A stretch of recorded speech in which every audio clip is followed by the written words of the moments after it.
नमस्कार, मैं मनु पवार।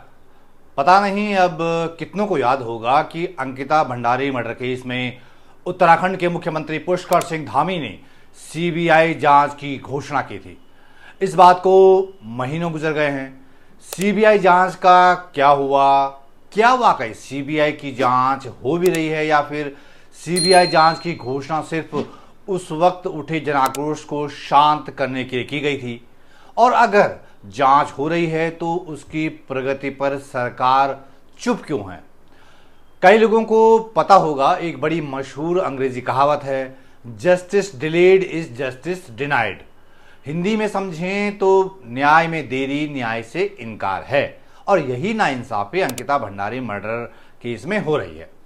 शायद इसीलिए अंकिता भंडारी के माता पिता का सब्र जवाब दे गया है और वो दुखियारे माता पिता अपनी तकलीफ के साथ राहुल गांधी के घर तक पहुंच गए। इसकी तस्वीर भी सोशल मीडिया पर शेयर हुई है। राहुल गांधी ने उन्हें पौड़ी में उनके गांव से दिल्ली बुलाया, उनकी बात सुनी, उनके आंसू पोंछे। हालांकि ये काम तो राज्य के मुख्यमंत्री पुष्कर सिंह धामी भी कर सकते थे। पहली जिम्मेदारी तो उन्हीं की बनती है। आखिर वो कुछ दिन पहले जमाने भर के कैमरों के सामने कांवड़ियों के पैर धो रहे थे हरिद्वार में। उन पर पब्लिक के टैक्स के पैसों से हेलीकॉप्टर से फूलों की वर्षा कर रहे थे। अगले दिन अखबारों में धामी साहब का बड़ा महिमा मंडन किया गया और जैसे कि उम्मीद भी थी ही। लेकिन गौर कीजिएगा, ये वही कांवड़िए थे जो कि हरिद्वार में टनों कूड़े का अंबार लगाकर लौट गए। मतलब इनकी खातिरदारी उत्तराखंड की जनता के टैक्स के पैसे से हुई और अब इनका छोड़ा हुआ कचरा भी उत्तराखंड के जनता के टैक्स के पैसे से ही साफ हो रहा है। खैर, पता नहीं मुख्यमंत्री पुष्कर सिंह धामी को अब याद हो ना हो कि उन्होंने पब्लिक से एक वादा किया था कि अंकिता भंडारी मर्डर केस में वीआईपी की संलिप्तता के बारे में सीबीआई पता लगाएगी। हालांकि जो मेरे रेगुलर व्यूअर्स हैं उन्हें याद होगा कि मैंने इस जांच को लेकर तब भी आशंका जता दी थी। सरकार की मंशा अगर साफ होती तो अंकिता भंडारी के माता पिता की अर्जी पर एफआईआर करती और उसी आधार पर जांच की जाती। लेकिन मुख्यमंत्री धामी ने एक साफे वाले तथाकथित पर्यावरणविद अनिल प्रकाश जोशी को पकड़कर उनसे अर्जी लिखवा दी और उसी अर्जी पर सीबीआई की जांच की घोषणा की गई। जबकि अनिल प्रकाश जोशी न तो 3 में थे न 13 में। लोग तभी कहने लगे थे कि धामी साहब इस मामले में कुछ गेम कर रहे हैं। भाई, अगर आप पीड़ित पक्ष की अर्जी पर जांच नहीं करवा रहे हैं तो जाहिर है कोई ना कोई खेल तो खेल ही रहे हैं। मैंने तब भी आशंका जताई थी कि इस मामले को चुनाव तक टाला जा सकता है और इतने महीने गुजरने के बाद अब यही लग रहा है कि अंकिता भंडारी के माता पिता को न्याय दिलाने में सरकार की शायद कोई दिलचस्पी नहीं है।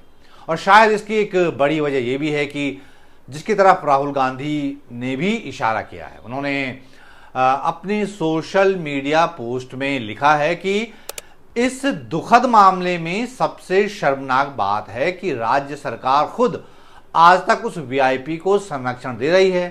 क्यों? क्योंकि वो बीजेपी आरएसएस का बड़ा नेता है। ये राहुल गांधी ने अपनी पोस्ट में लिखा है, आप चेक कर सकते हैं। पहाड़ की 19 साल की बेटी अंकिता भंडारी का गुनहगार वो बीजेपी आरएसएस का बड़ा नेता कौन है, उसका नाम पब्लिक प्लेटफॉर्म पर कई बार सामने आ चुका है। आप सब लोग उसे जानते ही होंगे, दोहराने की जरूरत नहीं है।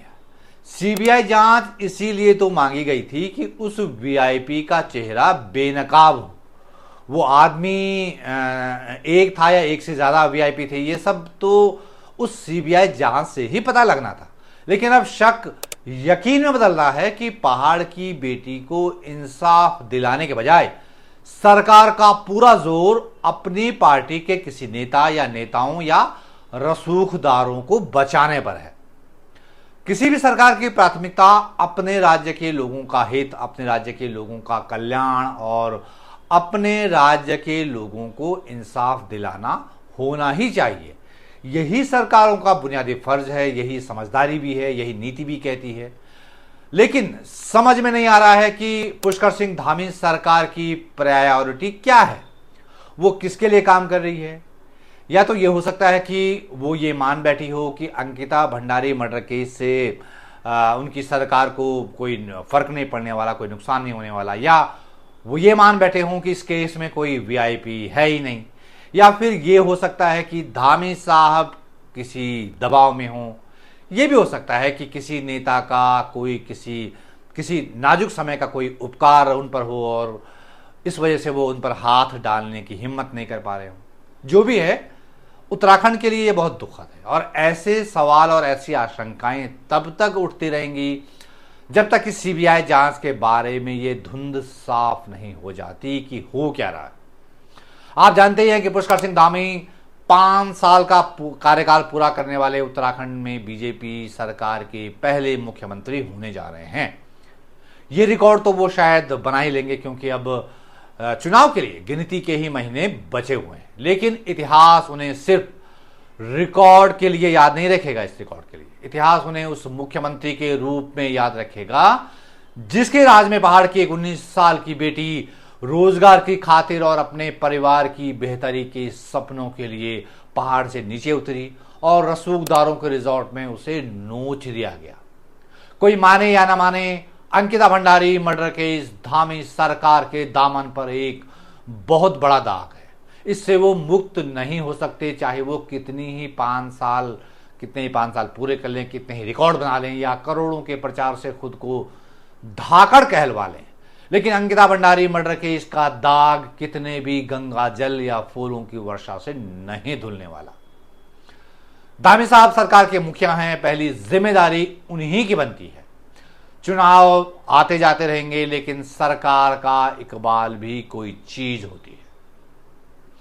तो आप इस पर क्या सोचते हैं? अपनी राय नीचे कमेंट बॉक्स में जरूर रखिएगा।